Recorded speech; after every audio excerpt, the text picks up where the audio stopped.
안녕하세요. 이기름 변호사입니다. 이번 시간에 알아볼 내용은 내용 증명을 잘못 보내서 오히려 보낸 사람이 형사 책임을 지는 경우에 대해서입니다. 네, 이런 일이 있어서는 안 되겠는데요. 그런데 내용 증명을 보낸 것이 화근이 되어 형사 책임을 지는지에 대한 사례가 실제로 있고, 기업 간의 거래 또는 개인 간의 관계에서도 자칫 잘못하면 한 장의 내용 증명 때문에 형사 문제로 비화될 가능성도 늘 있습니다. 내용 증명은 단지 당사자의 일방적인 의사를 기재하여 놓은 것일 뿐입니다. 따라서 내용 증명에 어떤 법률 효과를 부여할 수는 없는 것인데요. 다만 내용 증명은 어떤 내용의 우편을 보냈다는 사실과 그 시기를 우체국이 공적으로 증명해주는 제도입니다. 따라서 보통은 내용 증명을 보낸 것으로 인해서 어떤 법률적인 문제가 생기지는 않습니다. 하지만 다음 사례와 같이 일방적으로 작성한 내용 증명을 발송함으로써 형사 책임을 지는 경우도 있다는 점을 주의해야 합니다. 함께 보실까요?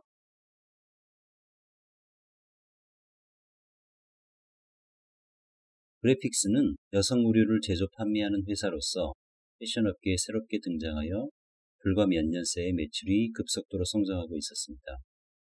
그래픽스는 이러한 여세를 몰아가려 했지만 문제가 있었는데요. 바로 자신들의 브랜드 이미지가 시장에서 저가 제품으로 인식되고 있는 것이었습니다. 이에 그래픽스는 종전 패션업계에서 중고가 브랜드 이미지로 자리 잡고 있던 탐스보이 프렌드라는 브랜드가 경매로 나온 것을 알고는 입찰하여 낙찰받게 되었습니다. 하지만 탐스보이 프렌드는 시장에서 널리 알려져 있었고 경매에 나오기 전에 이미 또 다른 패션 업체인 굿 디자이너라는 회사가 전용 실시권을 취득하여 등록한 상태였고, 그래픽스가 경매에 의해 낙찰받은 권리는 전용 실시권이 없는 디자인권이었던 것인데요. 그렇지만 당해년도 업계 3위를 목표로 세워놓았던 그래픽스는 회사 실무진들의 의혹이 앞서게 되어 굿 디자이너 거래처들에게 자신이 탐스보이 프렌드의 전용 실시권을 경매에 의해 낙찰받은 것인 양 내용 증명을 작성하여 발송하면서 탐스보이 프렌드를 사용한 물품 제조와 판매를 중지할 것과 이에 응하지 않으면 제재를 할 수밖에 없다는 통보서를 내용 증명 우편으로 보냈습니다.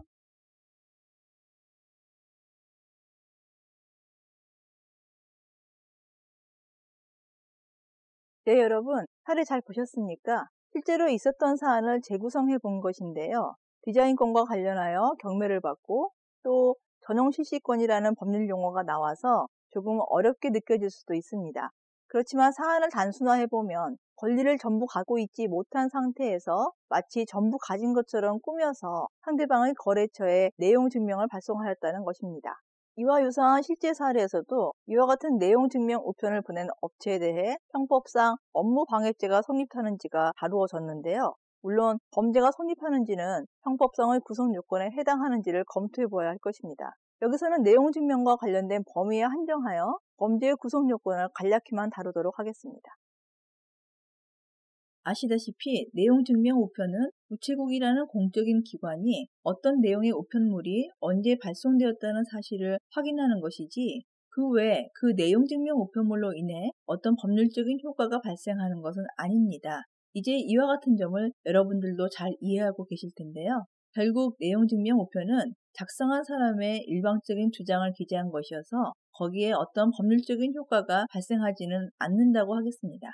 따라서 이러한 일방적인 주장이 적힌 내용 증명을 자신이 제기한 소송의 증거로 제출한다거나 또 예를 들어 특허권자로서 후행 특허 발명업체가 자신의 특허권을 침해하고 있다는 인식을 가지고 있는 상태에서 아직 특허 관련 소송이 확정되지 않은 시점에 후행 특허 발명업체의 제품이 자신의 특허권을 침해한 제품임을 적시한 경우에 허위사실을 적시하여 명예를 훼손하였다거나 허위사실 유포, 기타 위계에 의한 업무방해죄의 고의가 없다는 것이 법원의 입장입니다.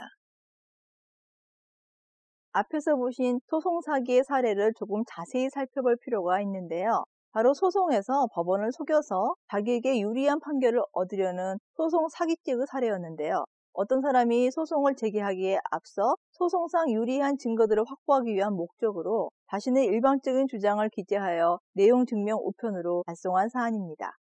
이 사안의 쟁점은 일방적인 권리 주장을 기재한 통고서 등을 작성하여 내용 증명 우편으로 발송한 후 이를 법원에 증거로 제출한 것이 형법상 소송 사기에서 말하는 증거의 조작이라고 볼 수 있는지 여부였는데요.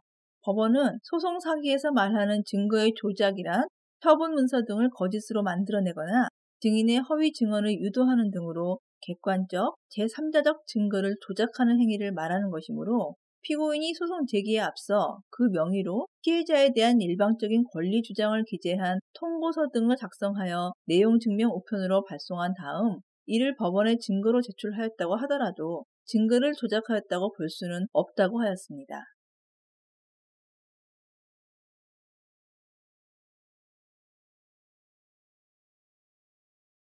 이와 같이 법원은 소송상의 주장이 사실과 다름이 객관적으로 명백하고 피고인이 그 주장이 명백히 거짓인 것을 인식하였거나 증거를 조작하려고 하였음이 인정되는 때와 같이 범죄가 성립되는 것이 명백한 경우가 아니라 단순히 사실을 잘못 인식하였다거나 법률적 평가를 잘못하여 존재하지 않는 권리를 존재한다고 믿고 제소한 행위는 범죄를 구성하지 아니하며 소송상 주장이 다소 사실과 다르더라도 존재한다고 믿는 권리를 이유 있게 하기 위한 과장 표현에 지나지 아니하는 경우 범위가 있다고 볼 수 없다는 입장입니다. 이제 앞에서 소개해드린 사례에서 법원이 어떤 판단을 했는지에 대해서 살펴보겠습니다. 경매로 낙찰을 받았는데 사실은 전용 실시권은 없는 디자인권만을 보유하게 된 그래픽스라는 회사가 이미 전용 실시권에 기해 제품을 생산, 판매하는 업체의 거래처에 보낸 내용증명 우편, 그래픽스라는 회사에게 업무 방해죄의 구성 요건이 충족되었다고 볼 수 있을까요? 이 사례와 유사한 실제 사안에서 법원은 내용증명 우편을 발송한 업체에게 업무 방해죄의 고의가 있다고 판단하고 있습니다. 보다 구체적인 사실관계는 알 수 없지만 디자인권 관련 전용 실시권은 이를 등록하는 것이고 기록상 종전 디자인권자로부터 전용 실시권을 설정받아 등록하였음이 명백하다는 취지의 판례로 보아 내용증명 우편을 발송한 업체는 자신에게 전용 실시권이 없음을 잘 알면서도 거짓으로 내용증명을 작성하여 상대방의 거래처에 발송한 것으로 볼 수 있겠습니다. 네, 보신 것처럼 법률적으로 내용증명 우편은 권리관계의 진실 여부와는 관계가 없는 당사자의 일방적인 주장을 기재한 것에 불과합니다. 따라서 거기에 어떤 법률 효과를 부여할 수는 없는 것이고 상대방이 그러한 내용증명에 구속되는 것도 아니며 단지 어떤 내용증명 문서가 언제 발송되었다는 사실을 우체국이 확인해 주는 것입니다. 하지만 없는 사실을 거짓으로 만들어내어 예를 들어 상대방의 거래처 등에 발송하는 행위 등은 형사 책임을 질 수 있는 점을 명심하시기 바랍니다. 더욱이 최근에는 인터넷이 보편화되어서 인터넷을 통해 내용증명 우편이 노출됨으로써 또 다른 형법상의 문제를 야기할 수 있는 가능성이 커진 점도 주의를 해야 하겠습니다.